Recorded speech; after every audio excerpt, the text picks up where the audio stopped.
Before you start reading this, you should clear your schedule because the truth about Dana Perino is significantly different from what you may have assumed. And it may even alter your opinion of every news briefing she has ever presented. She is the calm, cheerful face that led the White House press room during President George W. Bush's administration.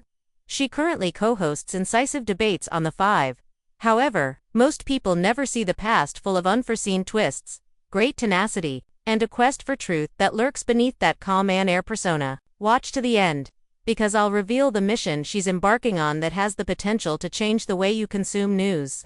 Stay with me through every chapter of her journey, especially the twist at the end.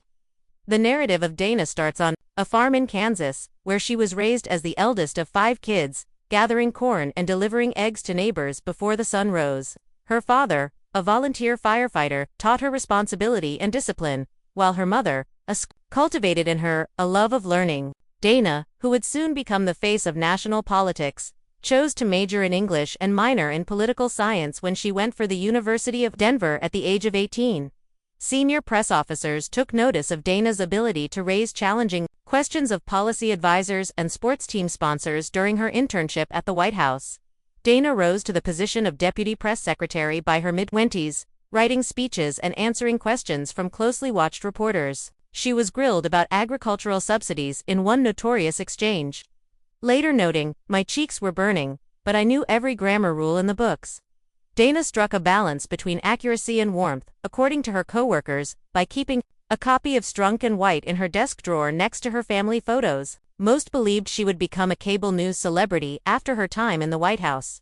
However, Dana shocked everyone by leaving live television to pursue a master's degree in diplomacy for 3 years, during which she studied Arabic, worked in embassies, and negotiated the distribution of vaccines in West Africa. That excursion was a goal to comprehend the world outside of American political spin, not a break. Dana brought that global perspective to every panel when she made her television comeback. First on Fox News, and later co-hosting The Five. She advocated for answers rather than sound bites, contextualized Middle East issues, and challenged speakers on humanitarian crises. The change was apparent to the audience. Her questions were more pointed, her observations were more significant, and her signature smile had a steely undertone.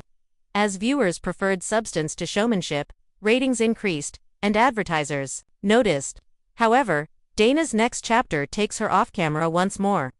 So if you thought her narrative ended with primetime success, think again. She subtly introduced the Press for Truth campaign this month, a nonpartisan training program for local journalists who are under political pressure and budget constraints. It is supported by grants and donations and offers fact-checking networks, legal assistance, and safety training for reporters working in dangerous situations. In 30 states, Dana's team has already enrolled 1,200 journalists, guaranteeing that small-town newspapers can continue to hold school boards and city councils responsible. The farm girl who was taught the truth by her family is now preparing the next generation to share it, so it's a full-circle moment. What can we infer from the unknown narrative of Dana Perino then? First of all, detours can be powerful sources of perspective rather than being mere diversions. Second, genuine public service occasionally takes place away from the spotlight. Third, the best journalism can do in a world of quick soundbites is to provide rich context. Here is your call to action if Dana's story moved you. Subscribe to a local newspaper to support local media. Give to the Press for Truth campaign at pressfortruth.org. And share this video with #TruthTraining to start a discussion about the future of high-quality journalism. Because you know you're seeing journalism's best chance when someone who used to answer for the president gets off camera to defend the public's right to know.